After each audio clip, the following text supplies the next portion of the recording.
Live from Washburn University in Topeka, Kansas, it's KSWU News.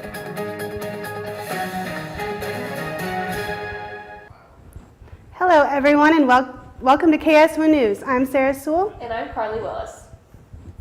Washburn University is currently investigating a fraternity on campus after inappropriate messages by members of the fraternity were found. Jennifer Funk has more.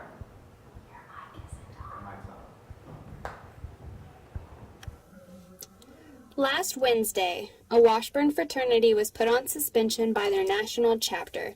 Phi Delta Theta is now under investigation for crude and vulgar messages shared on GroupMe. While not all members were involved, they aren't allowed to host or participate in any Greek-like activities until the investigation is over. The chapter's president, Jake Gregg, apologized last Thursday. On behalf of the Kansas Beta chapter, we would like to apologize for the offensive messages circulated.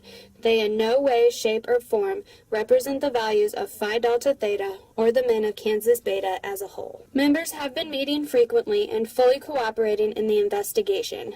Punishments will be determined by Phi Delta headquarters in conjunction with Washburn officials. We want to make sure that we have the most complete picture before we make any decisions in regards to sanctions, if there is even sanctions that need to happen, so that we can make the right decision the first time.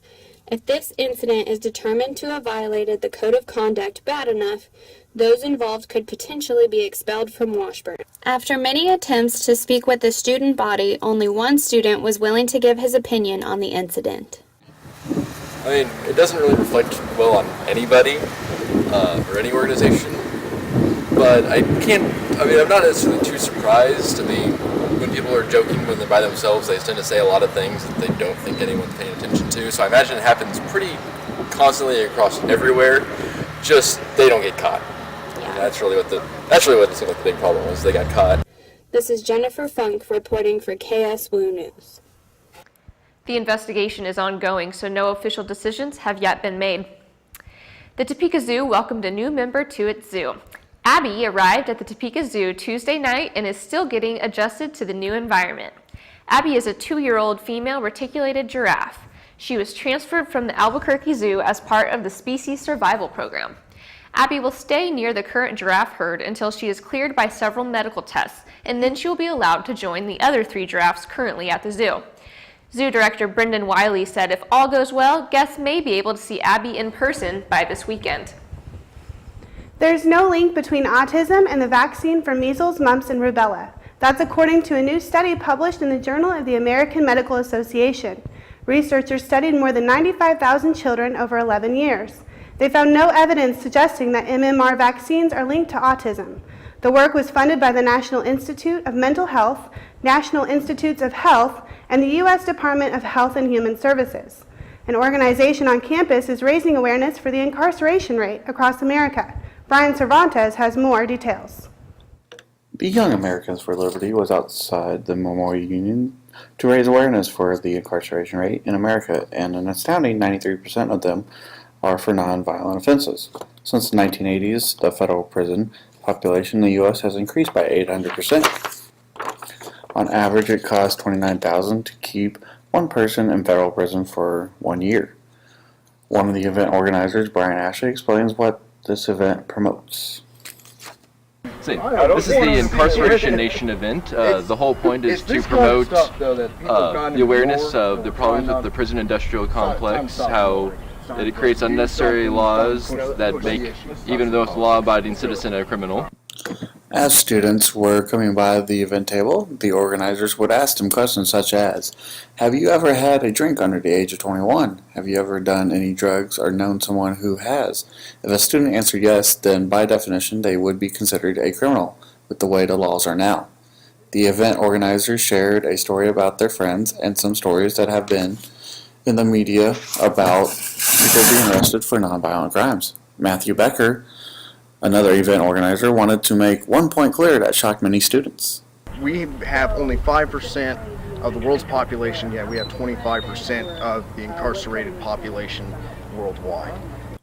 Matthew and Brian would like students to speak out towards this growing problem so that lawmakers will begin to see that the laws need to be changed. I'm Brian Cervantes reporting for KSWU News. In the future, the Young Americans for Liberty plan to bring a speaker to campus to talk to students about incarceration.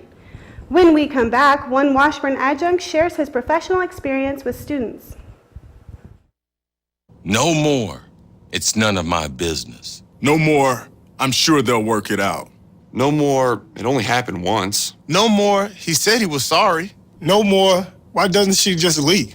No more. Not my problem. No more, but he has such a bright future. No more. He didn't mean it. No more bystanding. No more ignorance. No more excuses. No more.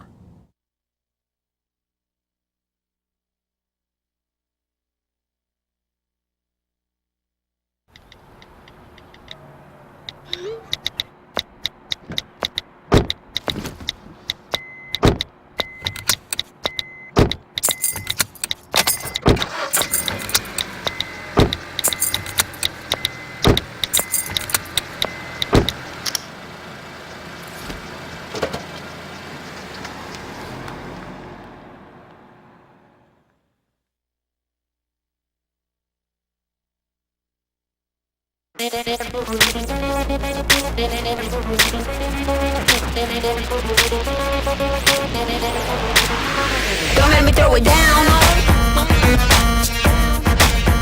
Don't make me throw it down.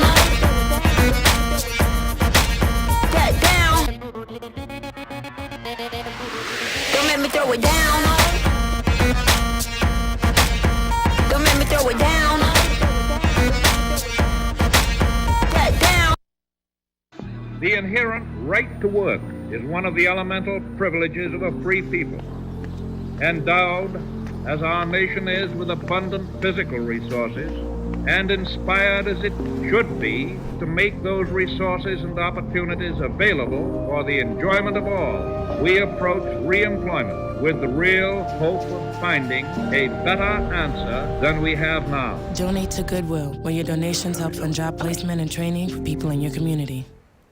Hello everyone and welcome back to KSWU News. I'm Carly Willis and I'm joined by John Summers for 580 WIBW Radio and the 2 Kansas State networks. John, it's great to have you with us. Well, thank you for asking me to be here.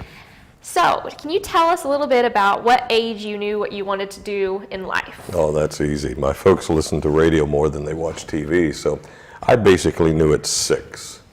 And then at 11, had my first radio experience on air and loved it. And knew from that point forward. Worked my way through school and college and post-grad work. What was that first on-camera experience at age 11? Actually, it was on the radio. On radio. And doing news, and it was just a natural thing. And that's what I'd always wanted to do. So what celebrities or public figures have you had the opportunity to interview in your career? Over the years, many artists in particular, Santana, Grand Funk Railroad, some of the older acts. I've interviewed everyone from President George Bush II, Bill Clinton, many different people, many leaders and overseas figures as well. Great. What's been the most challenging part of your career?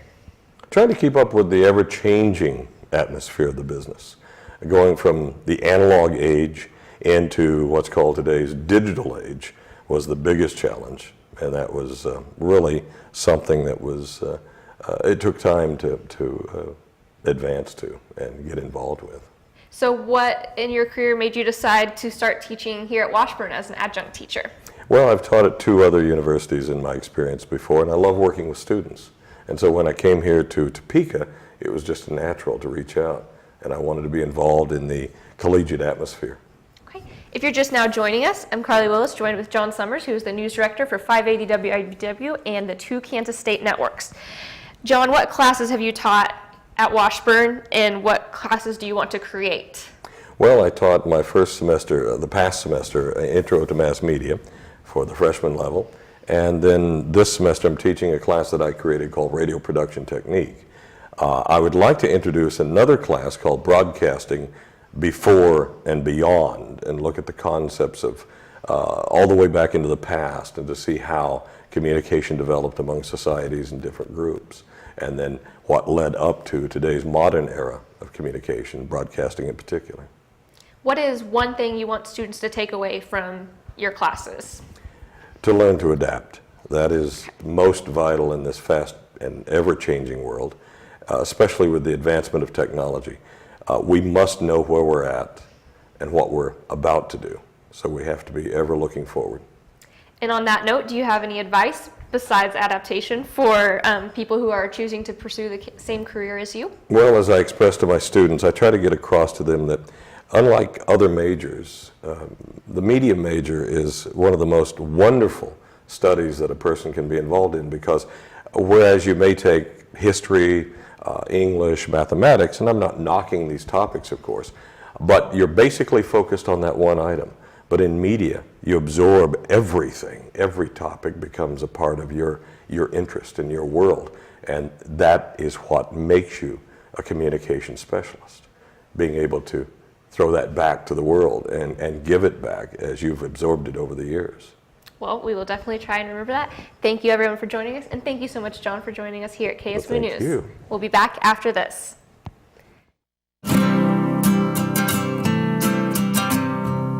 Every day across America, excess food is gathered by a network of good people at local food banks, giving hope to millions of children who struggle with hunger. They've earned their wings, and you can too. Together, we can solve child hunger. Support Feeding America and your local food bank at feedingamerica.org.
Welcome back to KSWU News.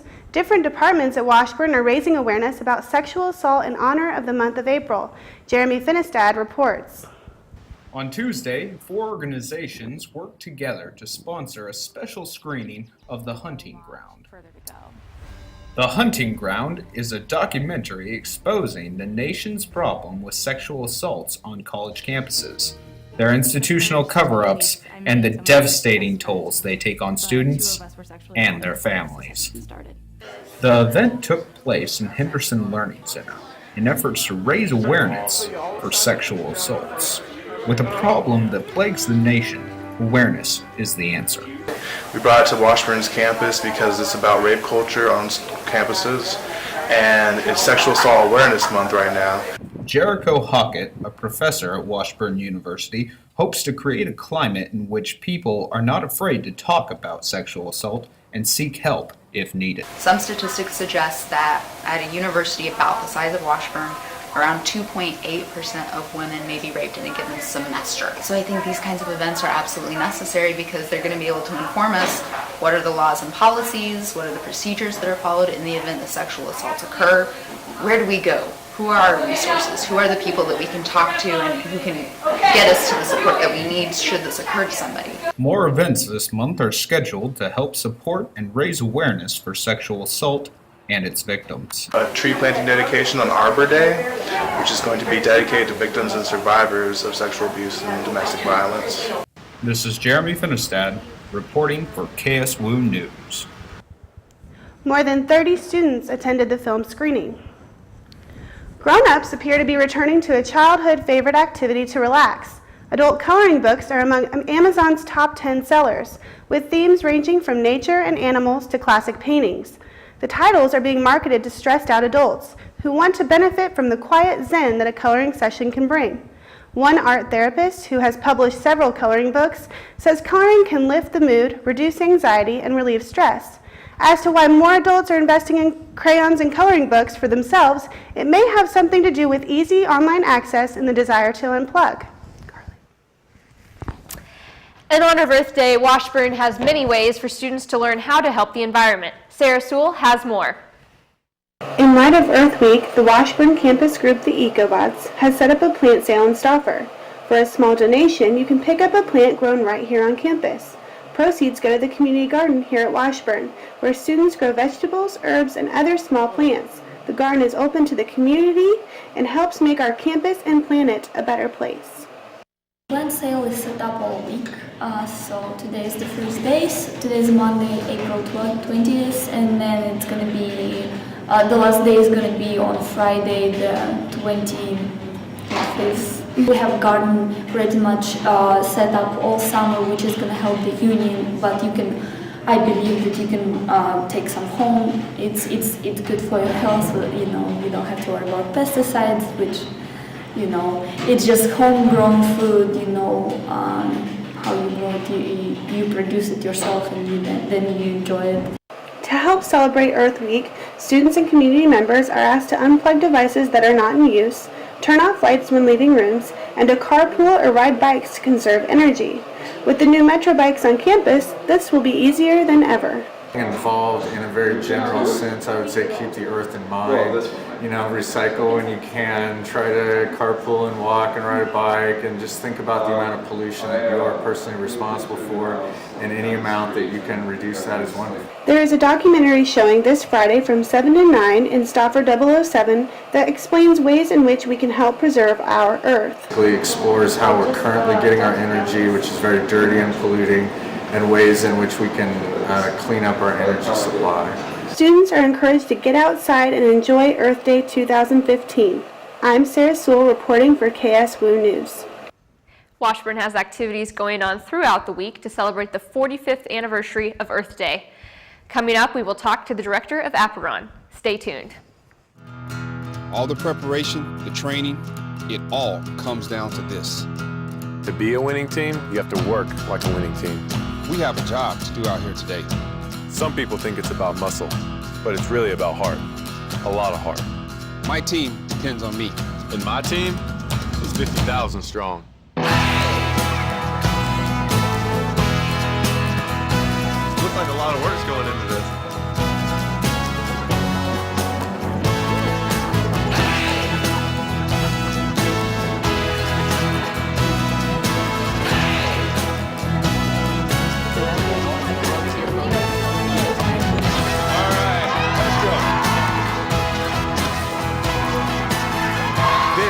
Is what it feels like to be part of a team. A winning team. The action team. Get in on the action at actionteam.org. Are you in? Here's your check.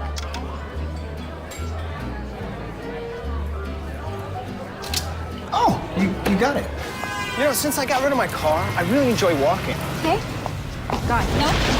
Getting pulled over for buzz driving could cost you around $10,000 in fines, legal fees, and increased insurance rates. Oh, you're home early. You live with your mom? That'll set your game back a few years. Buzzed, busted, and broke. Because buzz driving is drunk driving.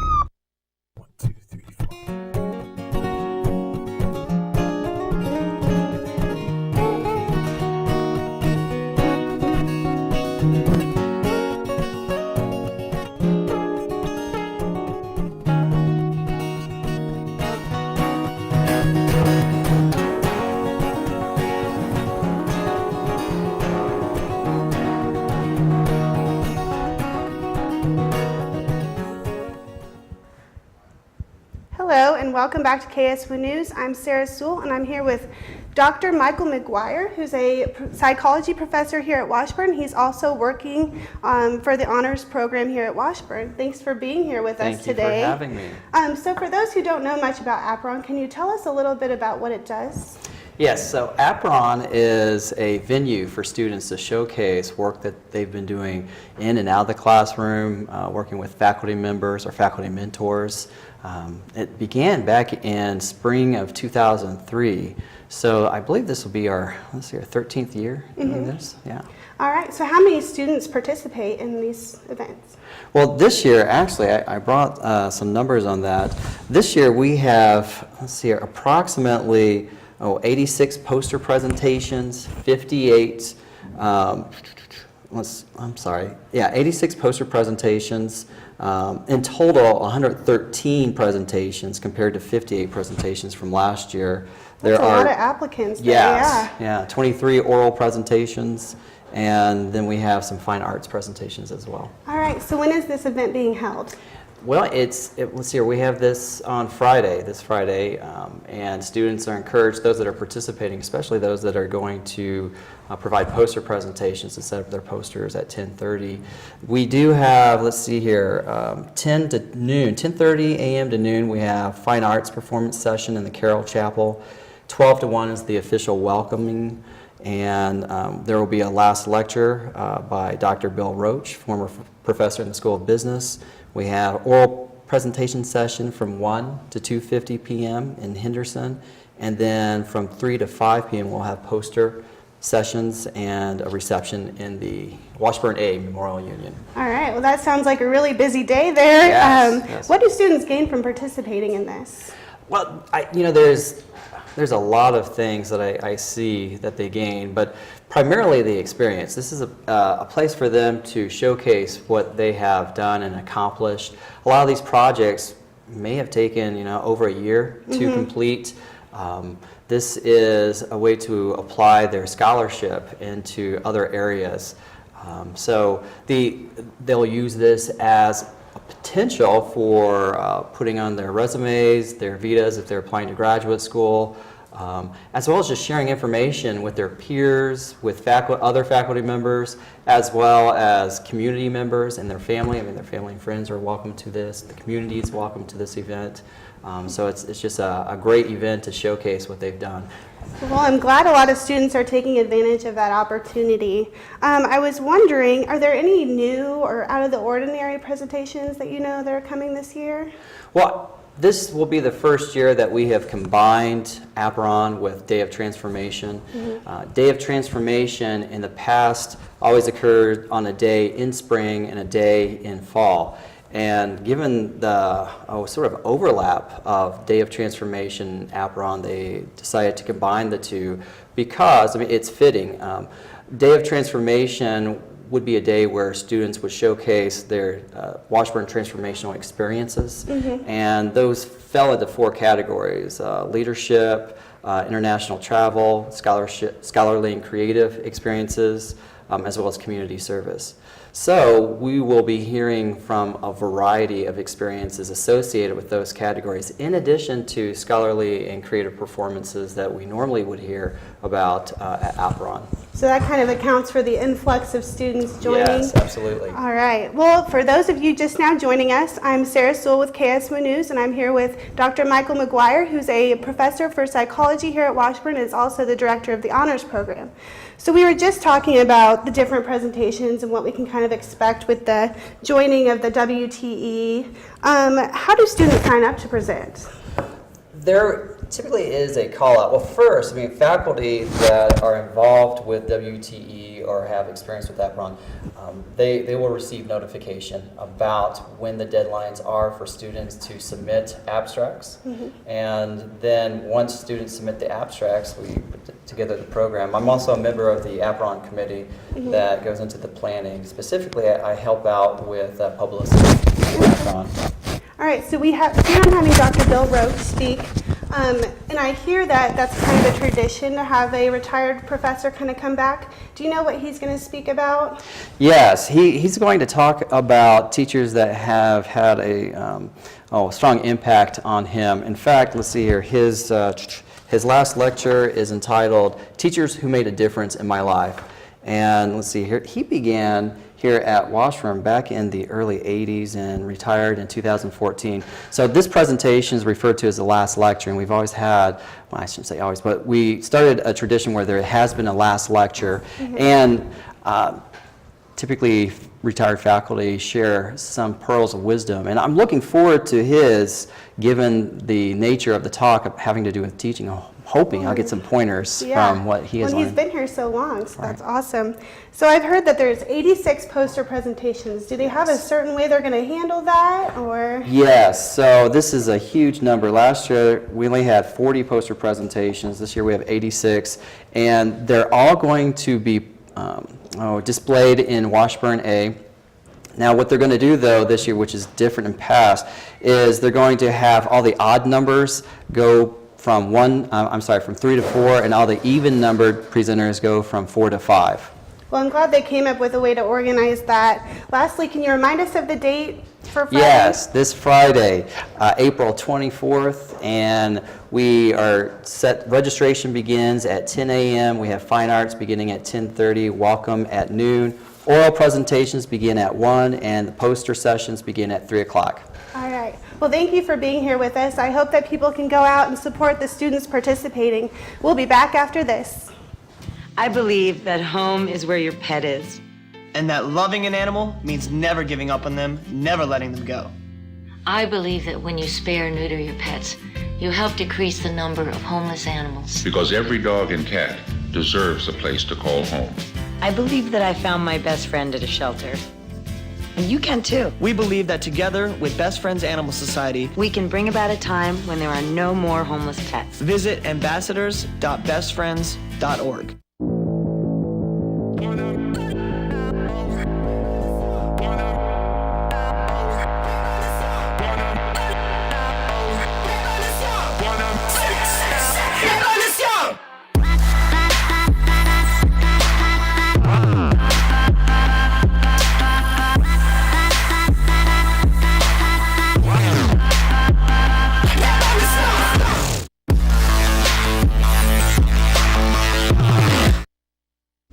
Odds of becoming an astronaut, 1 in 13,200,000. Odds of being struck by lightning, 1 in 576,000. Odds of dating a supermodel, 1 in 88,000. Odds of bowling a perfect game, 1 in 11,500. Odds of being trapped in an elevator, 1 in 24,528. Odds of catching a ball at a major league game, 1 in 563. Odds of an injury from shaving, 1 in 6,585. Odds of tripping while texting, 1 in 10. Odds of getting cancer in your lifetime, 1 in 2 men, 1 in 3 women. It's up to us to change the odds for our generation. For the ones we love. For our future. If you don't like the odds, stand up. Stand up to cancer.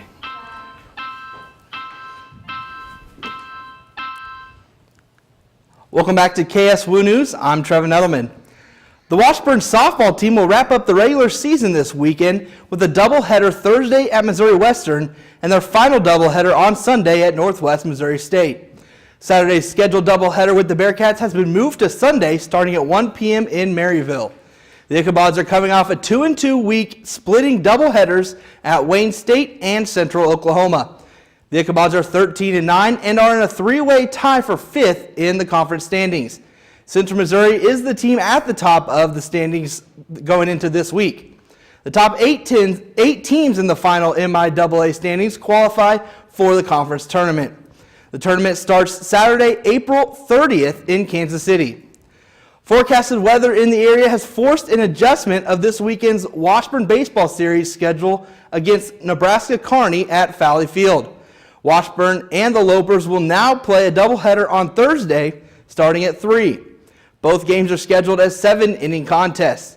The Ichabods will play 2 single 9-inning games on Friday at 5 p.m. and Saturday at 2. Washburn's Senior Day recognition will take place Saturday prior to the first game. This will be the final regular season game of the season. Washburn is riding a 4-game winning streak with an overall record of 26-17. And the Washburn golf team finished 4th today at the MIAA Championship Tournament in Lawrence. Central Missouri, it was the tournament winner with a total of 897, followed by Central Oklahoma and Lindenwood. Washburn finished in 4th with 944 and lost to Lindenwood by 1 stroke. Ronnie McHenry and Alex Green tied for 15th place with 20 over par. Jordan Hecker finished 24th with a 241. The NCAA Regional Tournament takes the top 10 teams in the region. The Ichabods were ranked 6th going into this week. Teams that qualify for the NCAA Tournament will be announced early next week. Well, that does it for sports today. Sounds like a good week for Washburn sports. Yeah. So Washburn sports and Royals and everything else. All right, if you have not given us a like on Facebook yet, please do. Just regular KSWU News. We did reach 500 likes last week, but it appears one person has unliked us. So please make it 500 for us, please. As well as follow us on Twitter at KSWU_news. We'll see you next week. I'm Carly Willis. And I'm Sarah Sewell. I'm Trevor Edelman. Thank you. Good night.